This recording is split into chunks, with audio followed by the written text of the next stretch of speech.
গৌতমবুদ্ধের কাছে একবার এক যুবক আসে, এসে বলে, প্রভু, আমি নিজেকে কিভাবে খুঁজবো, আমি নিজেকে কিভাবে চিনব, আমি কে, কি বা আমার পরিচয়? এই প্রশ্নগুলো আমার মধ্যে সারাক্ষণ ঘুরপাক খায়, কিন্তু এর উত্তর আমি কোথাও পাইনি।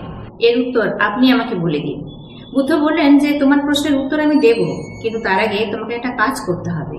এরপর তিনি তার এক শিষ্যকে একটা মাটির প্রদীপ আনতে বললেন, আর তাতে কিছু তেল আর সলতে আনতে বললেন।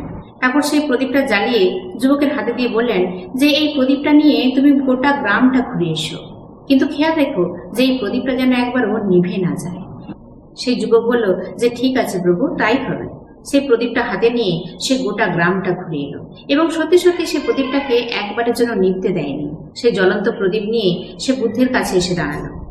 বুদ্ধ বললেন যে তুমি যে প্রদীপটা হাতে নিয়ে গোটা গ্রামটা ঘুরে এলে, তুমি কি দেখলে? সেই যুবক বলল যে প্রভু, আমি কিছুই দেখিনি।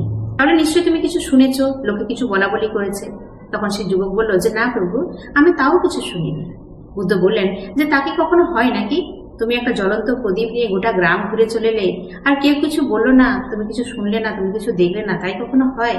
তখন সেই যুবক বলল যে আমাকে বিশ্বাস করুন প্রভু, আমি সত্যিই কিছু দেখিনি, কারণ আমার সমস্ত মনোসংযোগটা এই প্রদীপের দিকে ছিল, কারণ প্রদীপটা কোনোভাবেই নিভতে দিচ্ছিলাম না। আপনি সেরকমটাই আমাকে বলেছিলেন। সেই জন্য আমার সমস্ত মনোসংযোগটা আমি এই প্রদীপের মধ্যেই নিবদ্ধ করেছিলাম।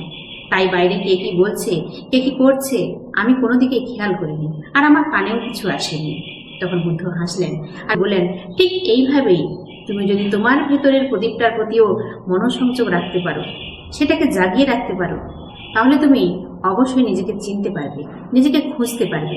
তুমি যদি বাইরে কে কি বলছে, কে কি করছে, বাইরের জগৎ থেকে নিজেকে দূরে রাখতে পারো, আর নিজের ভেতরের ওই চেতনার প্রদীপটাকে জাগিয়ে তুলতে পারো, জ্বালিয়ে রাখতে পারো, তাহলেই একমাত্র তুমি নিজেকে খুঁজতে পারবে।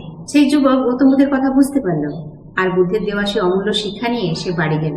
তো বন্ধুরা, আপনি যদি নিজেকে খুঁজতে চান, জানতে চান, বুঝতে চান, তাহলে আপনার ভেতরেও ওই চেতনারূপ প্রদীপটাকে আগে জাগিয়ে তুলুন, তার জাগরণ করান, আর তাকে জ্বালিয়ে রাখুন। একমাত্র তাহলেই আপনি নিজেকে চিনতে পারবেন, নিজেকে জানতে পারবেন, নিজেকে বুঝতে পারবেন।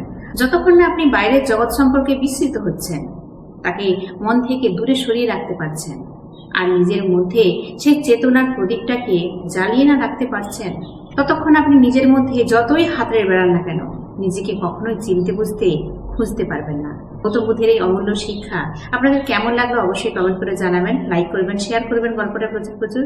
আর যারা আমার চ্যানেলটাকে সাবস্ক্রাইব করেনি, অবশ্যই সাবস্ক্রাইব করে আমার পাশে থাকবেন। এরকমই নিয়ে আসবো আরো অনেক অনেক গল্প, অনেক অনেক মোটিভেশন। সবাই খুব ভালো থাকবেন। আজকে আসি, টাটা।